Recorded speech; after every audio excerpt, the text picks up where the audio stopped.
আমরা এখন কথা বলবো আমাদের সেই প্রিয় ছাত্র শহীদ ওয়াসিমকে নিয়ে। তোমরা সবাই তাকে চিনো তো?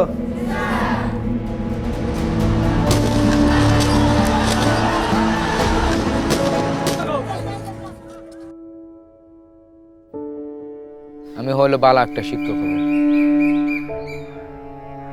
শিক্ষকতাটা আমার পছন্দ হয়, এ কথা বলতো সবসময়।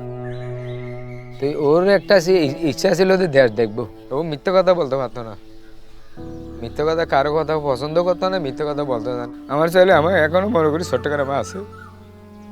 ফেসবুকে স্ট্যাটাস দিছিল যে সাধারণ শিক্ষার্থীদের পাশে আমার পানির সংগঠন, আমি এই পরিচয়ে শহীদ হব, এরকম বলে 16 ঘন্টা পরেই শহীদ হয়ে গেছে। 17 তারিখ ভোর 6টার দিকে এখানে রাস্তা দিয়ে লাশবাহী গাড়ি ঢুকতেছিল। ভাইয়া যে শেষবারের মতো লাশবাহী গাড়িতে করে ভাইয়ার নিরন্তর দেহটা যে আসতেছে, এটা বাবাকে দেখাচ্ছিলাম তখন। তো বাবা কিছুক্ষণ পরে অজ্ঞান হয়ে গেছে ওখানে।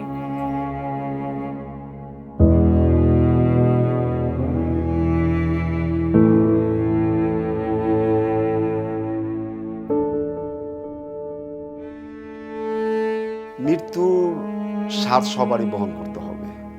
ছেলেকে কুরবানি দিয়েছি, ছেলে কুরবানি হয়েছে দেশের স্বার্থে। আমার ছেলে এইভাবে যে চলে যাবে আমরা কখনো ভাবতে পারি। মিরাজ তো আমার ছেলে না, আমার বন্ধু ছিল।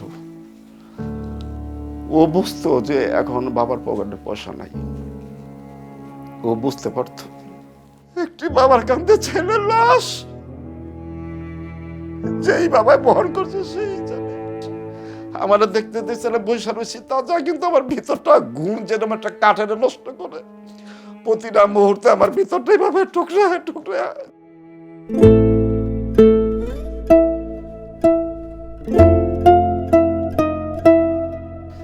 যেখানে দেখতে পাচ্ছেন সাদা তীরটা, এইটাই আমার মিরাজ। আর যদি কোনো বাবার সন্তান না হারিতে হয়,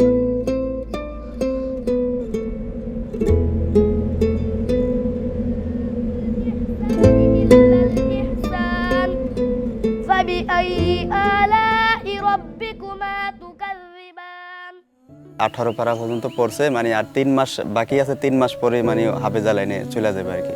এবং কি যেদিন গুলি লাগে সেদিনকা মহরমে রোজা ছিল, তো মূলত রোজা অবস্থায় আর কি গুলিটা লাগে ওর পেটে।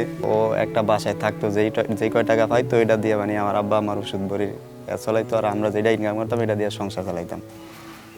খুব ইচ্ছে ছিল মানে বাবা মারে নিয়ে হজ করতে যাইবে, এটা খুব ইচ্ছে ছিল ওর আর কি। কতটা তুমি হারালে বন্ধু, কেঁদেছে অন্তর। জানো না তুমি হারাবার ব্যথা, জানে পলাশির প্রান্ত। হারিয়ে গেছে যেখানে মায়ের সোনার নোলখানি, দোলা ভরা ক্ষেতের ফসল সাজানো ফুলদানি। এ হারানোর বেদনা তুমি রেখো অন্তরে, দেখবে তোমার দুঃখ লুকাবে পলাশির প্রান্তরে।